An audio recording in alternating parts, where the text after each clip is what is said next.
Being completely honest with y'all, I wasn't too familiar with Doctor Doom before making this video. I had just heard about how great he was in the comics and how sadly we've never seen a good adaptation in the movies until San Diego Comic-Con happened and Robert Downey Jr. was cast as Doctor Doom. We give you the one person who could play Victor Von Doom.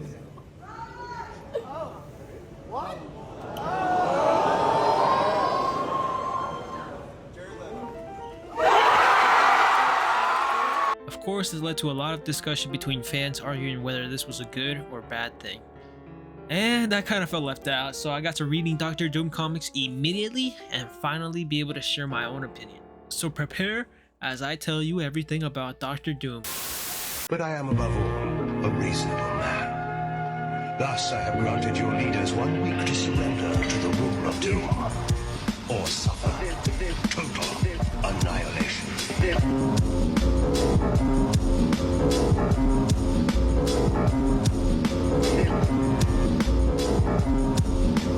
So nasty that it's probably somewhat of a travesty having. Created by two goats, Stan Lee and Jack Kirby. Starting out in Fantastic number 5, 1962, Doctor Doom would make his first appearance as a villain to Marvel's First Family. Nearly a year after the first issue of Fantastic Four, which had the team fighting other characters like Mole Man, Miracle Man, some Skrulls, and the Submariner, which you might know as Namor. Doctor Doom starts in the issue by placing a huge net over the Baxter building, entrapping the Fantastic Four inside. From his helicopter, he orders them to bring over the Invisible Woman as a hostage. Reed, recognizing his voice, gives a little summary about Doctor Doom, since apparently they were roommates in college. Victor Von Doom was a brilliant scientist who was interested in forbidden experiments, implementing his fascination for sorcery and black magic, going too far one night, ultimately disfiguring his face in an experiment. This caused Doom to hide away at Latveria, a small country within Eastern Europe, and become the rightful ruler. Successfully encaging the entire team, Doom takes them back to his castle stronghold, where he has this cool-ass throne and tiger next to it. Doom reveals his plans of bringing them here was to actually send them on a mission. Since Doom has been able to successfully create a time machine, he would need people to go through it, and without being able to himself since he needs to operate it, he sends a team, threatening them with holding Sue as hostage. The Fantastic Four, reluctant at first, are forced to retrieve the legendary treasure from Blackbeard, a notorious English pirate in the Caribbean Sea during the early 18th century. The rest of the issue has the team retrieving the chest and being teleported back, where they end up tricking Doom with a chest of chains instead of the gems that were scattered in the ocean in an accident. The Thing goes to attack Doctor Doom, only for him to be revealed to be a robot the entire time, hiding away in another room. Doom reveals to have done this to trick them and drain the oxygen from the room. The team is saved by Sue, of course, as she goes invisible and destroys Doctor Doom's machine. The team end up escaping as Johnny tries to trap Doom by creating a ring of fire around the castle. But obviously, Doctor Doom escapes with a jetpack, revealing he always has a getaway plan. Honestly, this first introduction for Doom is great. I really enjoyed how it shows Doctor Doom's knowledge and always being able to outsmart the team, showing how much of a formidable enemy he is managing to stand on his own against the entire team. Also, come on, let's go, round of applause, we get the first ever Doombot in this issue. After that, Doctor Doom would return in the next issue, where he teams up with Namor and other future issues as a recurring villain to the Fantastic Four due to his popularity. Some of these issues being Fantastic Four number 10, Fantastic Four number 16, Fantastic Four number 17, Amazing Spider-Man number 5, and Fantastic Four number 23, until Fantastic Four Annual number 2 in 1964, where Doctor Doom's origins would be revealed. But first, let's go over the story. In this issue, we get your typical Fantastic Four adventure with Doctor Doom returning from space and mailing an invite to the team to the Latveria embassy to receive a scientific reward. And this is actually the first issue to introduce readers to Latveria and Doom as king of the nation. Anyways, Doom plans for the team to each drink a hallucinogen drink that will end in them fighting, but in a change of events, as Doom finally realizes his master plan, he is unsure of whether to go through with it or not, wondering if defeating the team will bring him true happiness. This is all due to Doom's existential crisis as he looks at himself in the mirror with his mask off. The team discovers his plan and each one manages to fight him, with Johnny taking out his force field, the Thing being clobbered by Doom, and Sue landing some hits. The fight turns as Reed tries to resolve things. He invites Victor to a drink, convincing Doom to battle him through an encephalo gun? I think that's how you say it. This shit just came out of nowhere. Was bro hiding this in his pocket? Which is apparently a weapon that allows him to have a mental battle. Man, they had to be high making this shit. The fight ends with Doom winning and disintegrating Reed. Yeah, he straight up kills bro with his mind. I don't know how that works. Ain't this shit happen in Dragon Ball Z? The victory satisfies Doom enough as he leaves the rest of the team alone, feeling they have suffered enough. Until big reveal, it was all an illusion by Reed, giving Doom that same hallucinogen drink he gave the Fantastic Four. In the final panel, we get to realize how Dr. Doom is a formidable foe who will continue to keep returning as he's above the law. That's right, he has diplomatic immunity. Since he is the king of Latveria, he's able to do whatever he wants. Personally, I really like this issue since it shows us how they managed to outsmart each other alongside Doom's true intentions. Okay, now moving on to his origin. By the way, I'm going to include some other details that are not mentioned in this issue, so enjoy. Victor Von Doom came from a tribe of Romani people in the fictional Eastern Europe nation of Latveria. During his childhood, the cruel aristocrat Baron Vladimir Fortunov was Latveria's ruler. Victor's father, tribe leader Werner Von Doom, had extensive knowledge of medicine and arcane practices. When the Baron's wife began to suffer from an incurable form of cancer, the Baron forced Werner Von Doom to come to his castle and cure her. When he couldn't save her, the Baron declared him a murderer, sentencing him to death. Werner managed to escape with young Victor, doing everything he could to protect him. Ultimately, Werner dies from exposure in the forest of Latveria, his final words being, "You must protect." Pretty tragic tale, I know. W father though. But that's just the beginning. Victor, having survived, promises to become powerful and vows to get revenge on the Baron for his cruelty. After this, Victor discovers his passion for magic and all that, fighting a chest belonging to his mother, who was a witch named Cynthia Von Doom and died when Victor was very young. This begins his dark path as he learns about his mother and her tragic backstory. Apparently, having dabbled in the dark arts, Cynthia made a deal with the demon Mephisto, promising him her soul in return for power. With this power, she started killing the Baron's men for their constant persecution. Unable to control the magic she was using, it also ended up killing every child in the village, a trick from Mephisto. Horrified, she renounced all magic and got tragically stabbed by a guardsman. She survives long enough to die in Werner's arms. In her last moments, she forces Werner to promise her that he will keep Victor on the right path. Looks like you should have gotten rid of that chest, Werner. Anyways, her soul is trapped with Mephisto. After a while, Victor shows off his knowledge by creating inventions that attract international attention, and is granted a scholarship in America, where he meets the one and only Reed Richards. We are brought back to the first issue where we see Victor working on forbidden experiments using technology and dark magic. And to go into detail, the experiment that gets him expelled and disfigured was one of his most dangerous ones, as he attempts to build a machine that could contact the netherworld in order to search for the lost soul of his mother. But of course, it goes wrong with Reed pointing out a miscalculation and Victor ignoring it due to his high ego. This causes Victor to leave the US and join Order of Monks in Tibet, where he gets his armor for the first time and is known as Dr. Doom, sort of a Anakin Darth Vader type beat. And similar to the vow he made to his father, Doom at his mother's grave promises to devote his life to becoming the master of all mankind. It's kind of crazy, man, because no one told you to do all that. But yeah, it's pretty much Doom in the 60s. He would fight other characters like the Avengers, but as for that, the character wouldn't change much until the 80s. Except for Fantastic Four number 200, where the team takes on a high-impact mission to save Latveria from the wrath of Doom. When the team tries to fight Doom, they end up trapped, allowing for Doom to escape to New York. The team soon finds out Doom's plan to decimate the entire planet as they escape his traps like a tornado vortex machine. Reed manages to catch up to Doom as he prepares for his final step in his plan, allowing him to recall the time he met Reed and blamed him for his disfigurement. I believe this part really shows the true reasoning behind all of Doom's plans, of how he only is a true villain to Reed because he believes that it's his fault that Doom ended up the way he did. And in order to combat that, he believes he needs to prove he is superior to Reed. The two of them have an ultimate battle, with Reed destroying Doom's devices and Doom freezing Reed. Doom ultimately manages to enact his plan as he uses the statue to control government officials and turn them into Doom's slaves.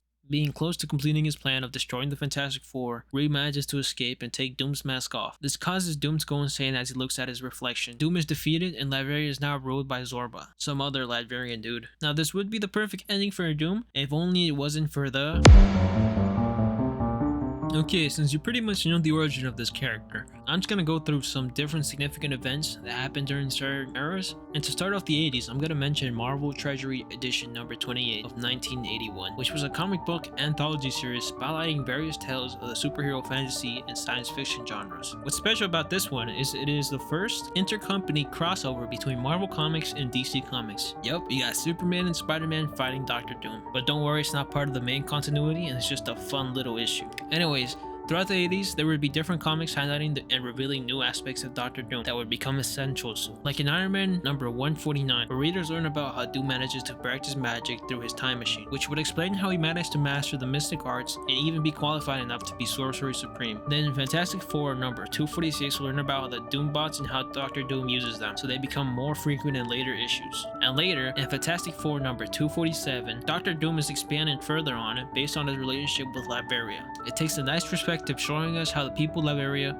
truly adore Doctor Doom. They look up to him for protection while fearing the Fantastic Four, really showing us the two sides of Doom. Anyways, the Latvian woman that runs into Doom is shot by a robot, which causes Doom great pain as he was unable to protect one of his own. This anger truly gives us insight of how prideful Victor is of his roots and caring of all the people of Latveria. Also, I forgot to mention, but her son is here and his name is Kristoff. Just letting you know so you can remember that. So pretty much in this issue, Doom reclaims rulership over Latveria by killing Zorba and restoring the kingdom, as under Zorba's rule, the country was doing terribly. So I guess Doom is fit to rule, knowing what's best for his people. Doom would later return in issues 258, 259, and 260. The first issue would not feature any of the Fantastic Four and is entirely narrated by Dr. Doom as we see Latveria being rebuilt. Dr. Doom having adopted Kristoff, Dr. Doom's morning routine, and his plan to destroy the Fantastic Four. In the next issue, his plan is enacted as Sue and Doom have sort of a death battle. Afterwards, in the next issue, the fight continues and Dr. Doom dies. Yeah, pretty much Doom makes a comically stupid mistake of blowing up the Fantastic Four using Tyros, only to realize Reed won't be there to witness, and to try and make time for Reed to arrive, he ends up fighting Tyros himself, ending terribly as Tyros explodes and only kills him as Sue uses her force field to protect the others. And yeah, Doom truly dies. It's not a Doom bot or anything, and he stays dead for the next 3 years. This is honestly kind of an insane way for Dr. Doom to go, but I guess it is what it is, you know. He miscalculated once again. But none of that matters as he returns in the next year in Secret Wars number 1, 1984. Oh yeah, baby. It's multiverse time. Well, not really, since this Secret Wars isn't really about the multiverse, but just about one universe. But then the 2015 one is about, it doesn't really make sense. I'll explain it later. In this 12 issue run, Dr. Doom will play a significant role, well, at least for the beginning and ending. So let me explain this real quick, before it gets convoluted. The Secret Wars event begins with all the chosen heroes being called to a location called Battle World, a planet made up of different universes, I think. It is soon revealed that a cosmic entity known as the Beyonder had gathered this large assortment of superheroes and supervillains on Battle World to see who would win in a fight of good against evil. Why, you may ask? It's obviously to sell toys. But what role does Doom play here? Well, let me just tell you, he's the leader of the villains. Oh yeah, that's how you know you're goated. Shit, if I was a villain, I would choose Doom's smartass too. Anyways, they turn on him since he wishes to not receive anything the Beyonder promises if he survives, and worries about other stuffs like the universe being destroyed. Through the middle part, nothing really happens, just some hero and villain fights in between. Oh yeah, and Spider-Man unlocked his black suit. Pretty neat. But then Dr. Doom ends up absorbing Galactus' energy, allowing him the power to kill every hero on the planet and claim his prize. This moment had been building up previously, as Doom had previously tried multiple times to reach Galactus' attention, but he doesn't do anything with this power and prefers to fight the Beyonder himself, unlocking a new set of armor. This fight is intense, with us only being able to view Doom's relentlessness as he fights an omnipotent being. Sadly, Doom is defeated as the Beyonder dissects him and reads his mind, showing us his fixation on enslaving others being a way to deal with what was done to him. But in the last-ditch effort, Doom manages to overcome this beating and defeat the Beyonder. We even get a look at his face as he fixes it. But having absorbed the Beyonder's powers, Doom becomes stronger than ever, using his newfound powers to be selfless, giving the heroes anything they wish for. Man, this is really wholesome. Dr. Doom has really flipped the script, having no intentions of fighting. Oh my god, he just killed them all. He just killed all the heroes. Apparently, Doom did all of this to contain his power, since it's too great. What? I don't know, man, this is just shock value, and it doesn't fucking matter, since it's all fake, with the heroes still being alive, and the Beyonder still being alive as well, retaking all his powers. Anyways, everything is returned to normal, with all the heroes being sent to their universes except for the Thing, who decides to stay because he is now human, and She-Hulk takes his spot. Also, everyone forgets Dr. Doom is alive. Okay, well, that's pretty much it for the 80s. There are some interesting stuff that happens later on, but I'm just gonna speed through. Starting in Fantastic Four number 268, with Sue dealing with her miscarriage. Kristoff learns about Doom's death through the Doom bots that transfer their memory into him to turn him into the new Doom. And Dr. Doom comes back after being resurrected by the Beyonder and moved in time, or something like that. I couldn't really explain it to you if I tried. Also, Kristoff becomes the ruler of Latveria for 2 years. Anyways, that's pretty much it. Nothing too interesting in the 90s, so let's just go to the 2010s and present time. Okay, so I just skipped to this time for the sake of the video runtime, since during the other eras nothing truly special happens, just some details that are there that are not as important. I mainly just want to cover the Secret Wars 2015 to 2016 event, which is a modernization of the original event with some cool new moments. Okay, but for this event, I'm not gonna go too much into details since there are so many other comic tie-ins that would be too hard to explain, and you probably don't care, so I'm just gonna go over general story points. Alright, so you guys remember the Beyonder, right? Well, he is back as a species about the multiverse, and they intend to destroy the entire Marvel multiverse. I'm not sure why, don't ask me. This time with the help of Molecule Man, some overpowered dude who sort of has reality bending powers. Doom, of course knowing all of this, just tries to stop it by killing Molecule Man in multiple universes. He ultimately fails, since doing all of this triggers incursions causing all the universes to collide, this including the main 616 universe and the Ultimate Universe with Miles. As these last two universes collide and are destroyed, a life raft is created to save a portion of humanity. Alongside this, Doom, Molecule Man, and Doctor Strange confront the Beyonders, managing to steal their power. Doom becomes God Emperor Doom and creates Battleworld, a planet made up of remnants of the multiverse. So you can see some of the similarities and differences between this Secret Wars and the first one, where instead of the Beyonder making the Battleworld,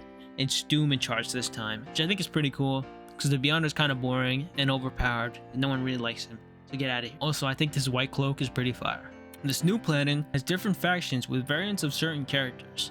Anyways, after a while, the heroes begin to learn about how Battleworld was created and start a rebellion against Doom, cause he's just a goat. Characters like Black Panther with the Infinity Gauntlet and Thanos tried to fight bro and get packed up immediately. This shit was so fast, it only lasted like 2 pages. After some cool fights and an entire run of people discovering Doom is the ruler of Battleworld, Reed manages to find out that Molecule Man is the source of Dr. Doom's power and tries fighting Doom. This final battle is pretty dope as we get to see how great the relationship is between Doom and Reed, with Reed revealing Doom's flaws and wanting to rule over everyone and how he could have done a better job. Ultimately, Molecule Man decides they are both equal and gives Reed the Beyonder's powers, allowing him to destroy Battleworld and return everything to normal. Well, almost normal, as some characters are moved to different universes. But yeah, this was pretty cool, having Doom as the main villain fighting against everyone instead of the Beyonder. It really gives you a perception of how Doom would rule the world if he had enough power to. But yeah, that's pretty much it for Dr. Doom. Not much recently, just some cool other stories that happened then and there. But if you do want to read or learn more about Doom, there will be a list of comics you can read down in the description.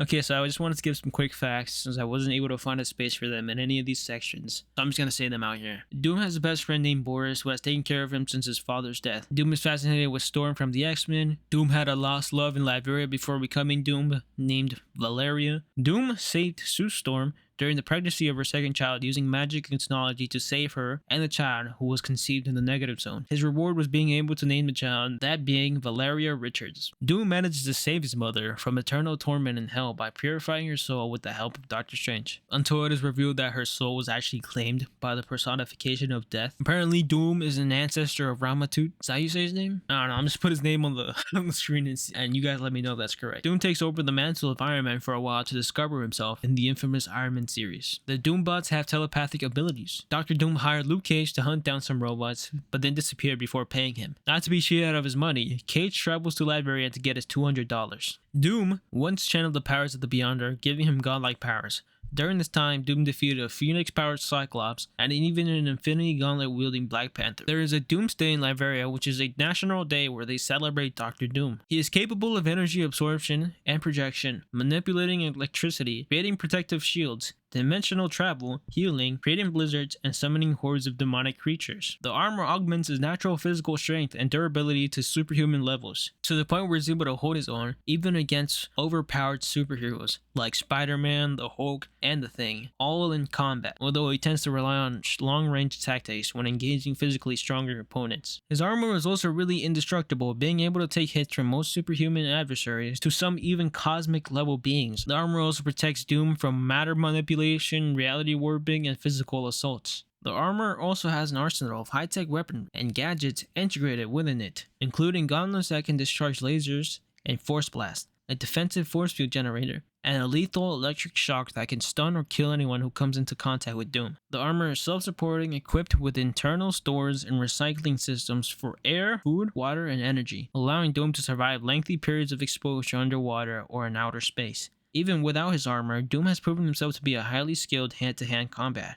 He has also displayed knowledge of pressure points and has been shown proficient with the use of shields and swords. Doom, to this day, is still the ruler of Latveria. And finally, Dr. Doom is pretty badass. But yeah, that's pretty much everything you need to know about Doom, except for his new standalone comic that came out this year. I haven't read it yet, but plan to soon, and you should too, as it has the MF Doom reference and apparently has a fight between Doom and Galactus. Man, I see why people say Doom is the greatest villain. From the name to the outfit and characterization, Dr. Doom has been one of the definitive antagonists in the history of the comics, and his presence, demeanor, and personality are some of the attributes that have made him such a compelling character for so many years in the medium. His paranoid and prideful nature, believing himself superior to Reed Richards, makes him compelling. His knowledge and intentions make him a formidable foe for the entire Marvel Universe. Oh yeah, and I almost forgot the reason I made this video.